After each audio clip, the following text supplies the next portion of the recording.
Salut les fidèles amis, j'espère que vous allez bien.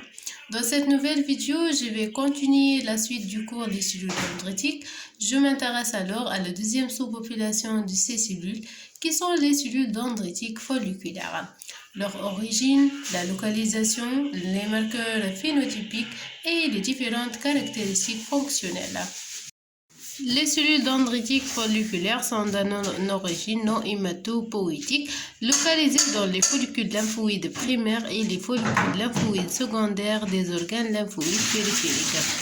Comme les cellules dendritiques proprement dites et les macrophages aussi, les cellules dendritiques folliculaires ne présentent pas à leur surface des marqueurs phénotypiques spécifiques. Un rappel, les follicules lymphoïdes primaires sont formés par des lymphocytes B naïfs, des cellules dendritiques folliculaires avec quelques lymphocytes helper, tandis que suite à une stimulation antigénique, les follicules lymphoïdes primaires se différencient en follicules lymphoïdes secondaires avec un centre germinatif, formé ce centre par des lymphocytes B activés, des cellules dendritiques folliculaires et lymphocytes T helper activés aussi. Donc, les cellules dendritiques folliculaires se diffèrent des cellules dendritiques proprement dites par l'origine, la localisation et même les caractéristiques fonctionnelles. Parce que généralement, les cellules présentatrices d'antigènes, comme les macrophages et les autres cellules dendritiques proprement dites, sont des cellules phagocytaires obligatoirement. Tandis que les cellules dendritiques folliculaires ne sont pas phagocytaires, c'est-à-dire ni internalisation ni dégradation de l'antigène. Alors, ci joint une représentation schématique qui résume les différentes caractéristiques fonctionnelles des cellules dendritiques folliculaires.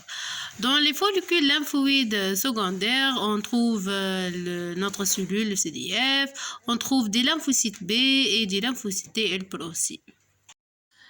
Alors, ici, les cellules dendritiques folliculaires fixent à sa surface l'antigène opsonisé par l'anticorps soluble ou par les protéines du complément. On parle du C3b qui est l'opsonine majeure du complément. Alors, à ce stade, les cellules dendritiques folliculaires vont présenter de façon prolongée cet antigène opsonisé au lymphocyte B des centres germinatifs des follicules lymphoïdes secondaires. Elle assure ainsi la sélection des lymphocytes B folliculaires ayant un BCR de haute affinité pour antigènes, jouant par conséquent un rôle essentiel dans la maturation de l'affinité des anticorps. Ainsi, elle contribue aussi à la commutation isotypique, la commutation des classes de différents anticorps, à la différenciation des lymphocytes B, on parle des lymphocytes B mémoire et des lymphocytes B producteurs d'anticorps qui sont les plasmocytes, et au maintien aussi de la mémoire des lymphocytes B au cours de la réponse immunitaire secondaire. Ces différentes activités nécessitent une interaction et une coopération au niveau folliculaire entre le lymphocyte B et le lymphocyte T helper activé spécifique du même antigène, bien sûr.